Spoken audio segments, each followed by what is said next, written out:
أعوذ بالله من الشيطان اللعين الرجيم بسم الله الرحمن الرحيم الحمد لله رب العالمين والصلاة والسلام على أشرف الأنبياء والمرسلين وأهل بيته الطيبين الطاهرين أما بعد. Today on the 15th of Shawwal, Shiite Muslims all over the world offer their sincerest condolences to Waliul Asr Imam Mehdi Ajalallahu Ta'ala Farajahu Sharif on the grievous occasion of the martyrdom of Imam Jaa'far Saadiq alaihis salam. I take this opportunity to address my brothers and sisters in faith and my brothers and sisters in humanity. There is a message that needs to be sent across to all of you today.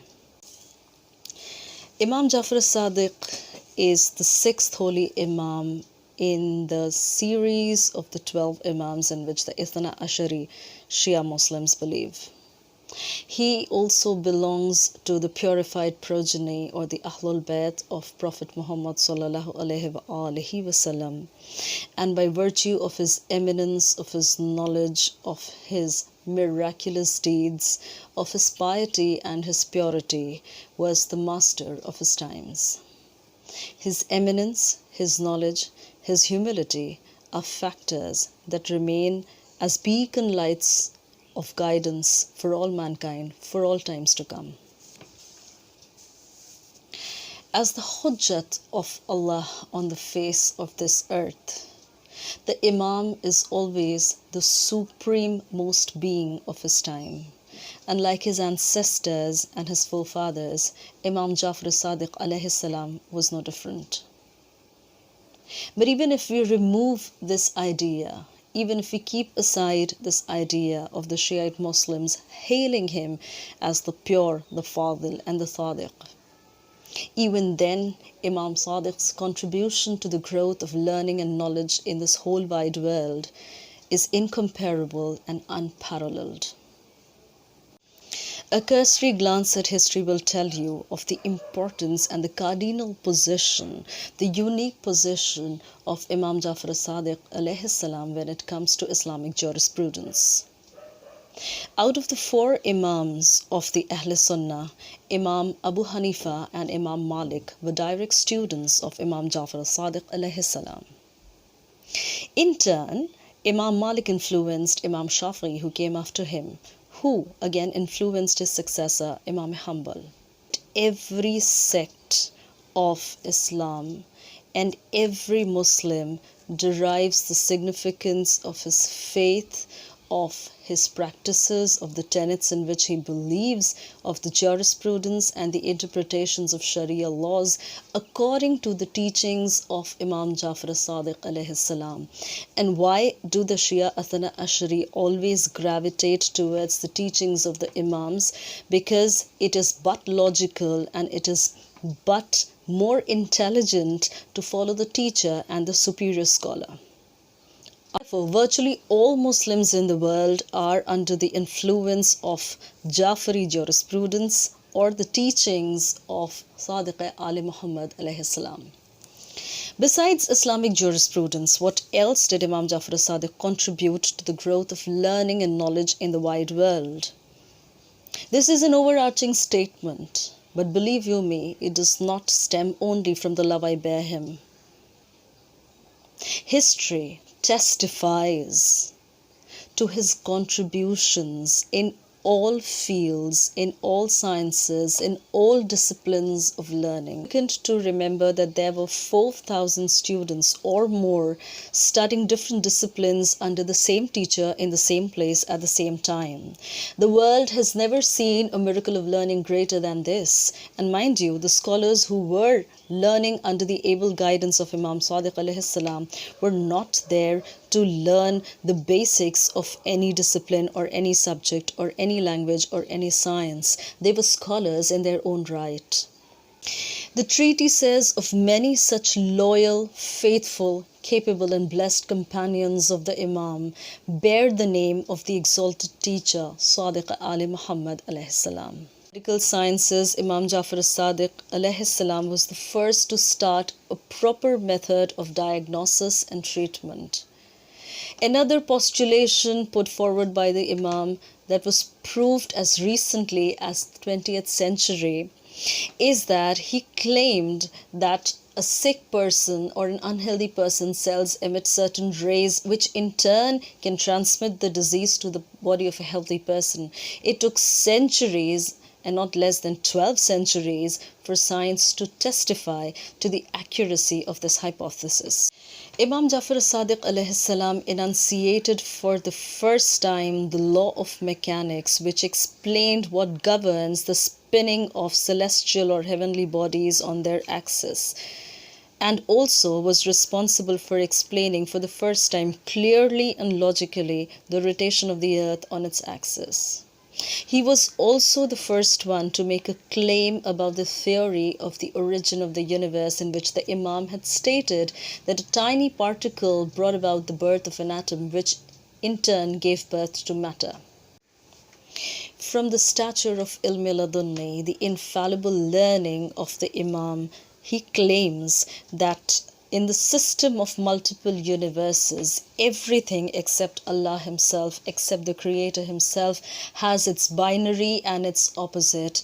In the existence of these dichotomies, there is peace. They do not clash with each other, which is why the universe is where it stands. It does not destroy itself.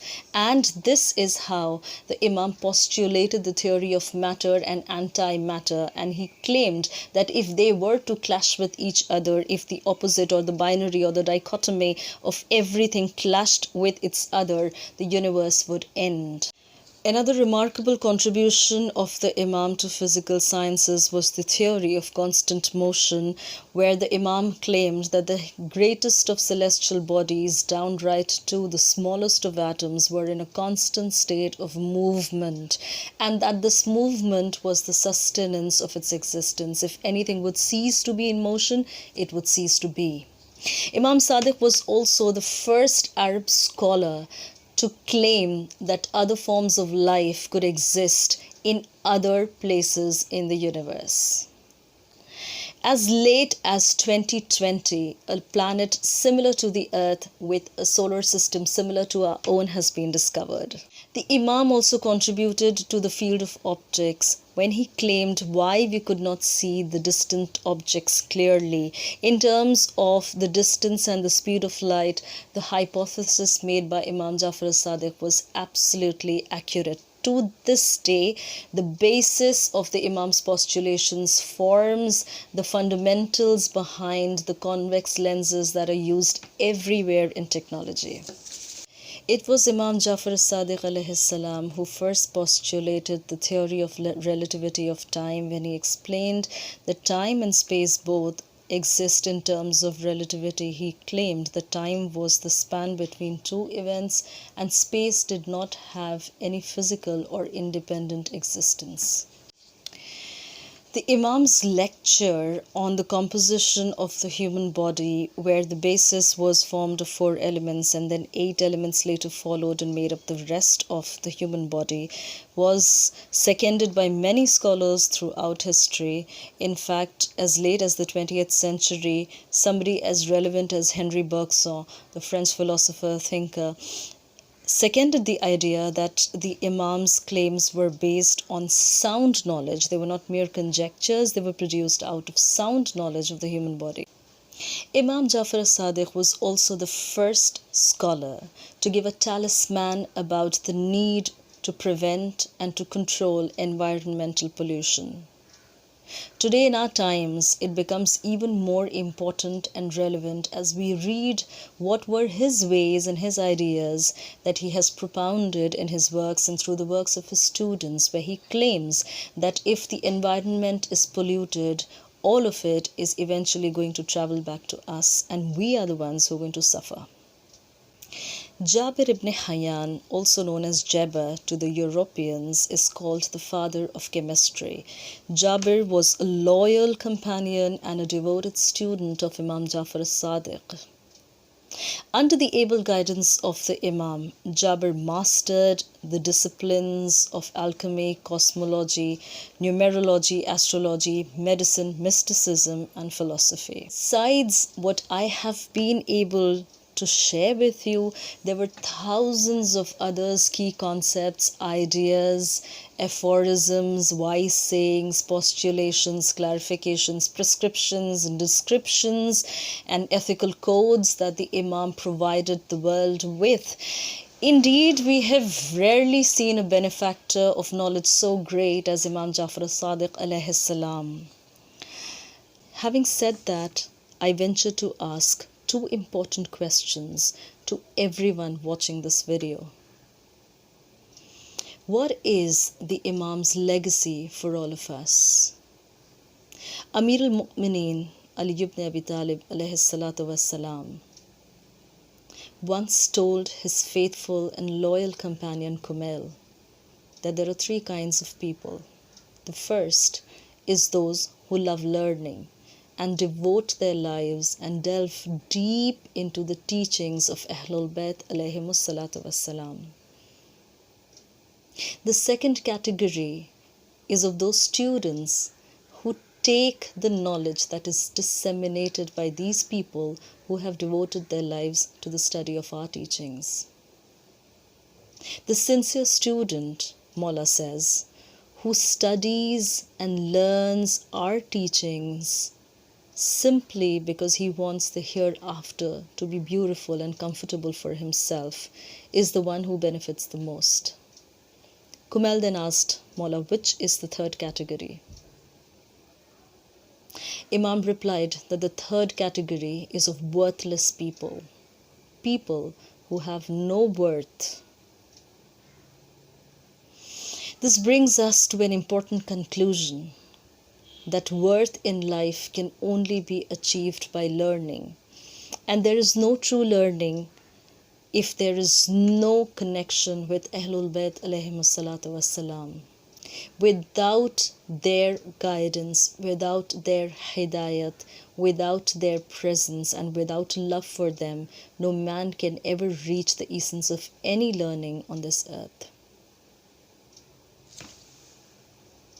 The legacy of Imam Jaa'far as-Sadiq alaihis salam is learning knowledge and disseminating it with humility, is standing up for what is right and fighting evil and injustice with patience. The question to Muslims around the world is, do we know who killed this pious Imam? Do we know who poisoned this great scholar? Is the Ummah aware of what it has lost on the 15th of Shawwal? Do we know who set Imam Jaa'far as-Sadiq's house afire? Do we know who imprisoned his blessed family? We do not. It was the accursed Abbasid Caliph Mansur Dawaniqi. May he languish in the corners of hell forever and evermore, who poisoned the Imam and murdered him. My question to all Muslims is, do we know that such a venerated scholar was killed so mercilessly? As a teacher and as a student, I pose a question to the fraternity of academicians, scholars, teachers, and students all over the world, across communities, across faiths, across countries. Is this what a venerated scholar of his stature deserves? The answer, unfortunately, is no. He deserves much better and much more. Think about it. وآخر الدعوانا عن الحمد لله رب العالمين. اللهم صل على محمد وعلى محمد وعجل فرجهم.